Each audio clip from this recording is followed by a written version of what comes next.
మీరు అన్ని రకాల హెయిర్ ఆయిల్ వాడారా, సప్లిమెంట్స్ తీసుకున్నారా, కాస్ట్లీ సీరం అప్లై చేశారా, అయినా కూడా హెయిర్ ఫాల్ ఆగట్లేదా? అయితే మీరు ఇక్కడ ఒక మెయిన్ పాయింట్ ని మిస్ అవుతున్నారండి. మీ జుట్టు రాలడానికి కారణం మీ స్కాల్ప్ కాదండి, మీ బాడీలో ఉండే ఇన్సులిన్. అదేంటి బ్రో, ఇన్సులిన్ కి జుట్టుకి ఏంటి సంబంధం అని అనుకుంటున్నారా?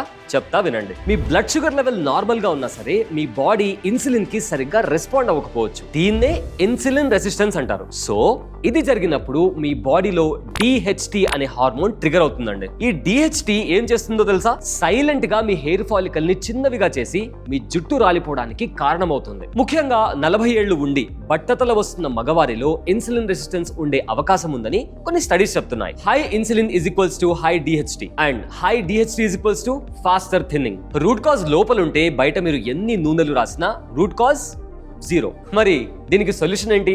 సింపుల్ అండి. కొన్ని లైఫ్ చేంజెస్ తో దీన్ని సెట్ చేయొచ్చు. Number 1, refined carbs like sugar, maida వీటిని తగ్గించండి. నెంబర్ 2, 7 to 8 hours నిద్రపోండి. నెంబర్ 3, బాడీని మూవ్ చేయండి, అంటే ఎక్సర్సైజ్, వర్కౌట్ లాంటివి చేయాలి. ఇన్సులిన్ తగ్గితే DHT తగ్గుతుంది. అప్పుడు మీ జుట్టు మళ్ళీ పెరగడానికి ఛాన్స్ దొరుకుతుంది. మీ హెయిర్ లాస్ ప్రాబ్లమ్ కి ఇంకా రిజల్ట్ రావట్లేదా?